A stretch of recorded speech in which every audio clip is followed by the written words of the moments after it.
923 cholera cases have been reported at the hospital's polyclinic, out of which 9 patients, 8 females and 1 male, have died.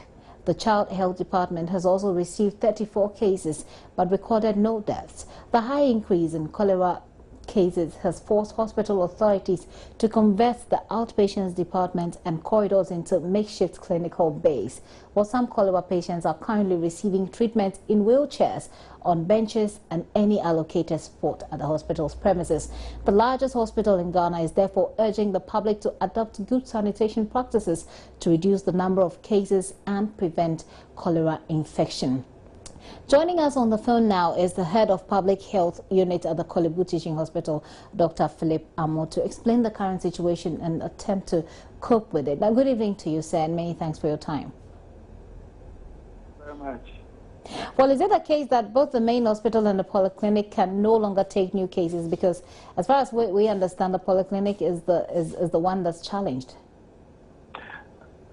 Precisely so, because we needed to make a tactical move by moving all the cholera cases, adult cholera cases, to a particular place, in order to ensure that the whole hospital is not contaminated. So we chose the Korle-Bu Polyclinic as the cholera holding bay, to manage cholera cases. For the children, there is the dedicated place, designated in the Child Health Department of the hospital. And therefore, all children with cholera are seen in the isolation bay at the Child Health Department.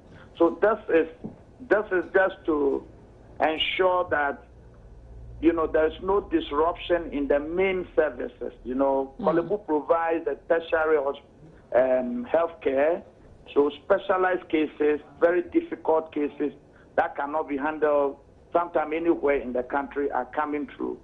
So we needed to move the cholera cases to these centers, the polyclinic, and designated areas in the Child Health Department to enable workflow, to proceed normally whilst we deal with the cholera epidemic.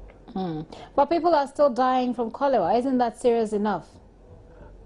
I've said this again. When early July, the numbers started rising up, we in Korle-Bu ensured that all the cases that come, when we handle them, we interrogate the issues very carefully.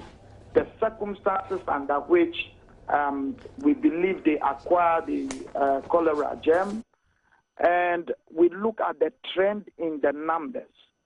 And when I look at the trend in numbers, by the 3rd, 4th week of July, I stated clearly that when I look at the distribution of cholera cases at both, the urban slum areas and even in the posh areas of Accra, when you look at the distribution and the numbers that are coming in, you realize that drinking water,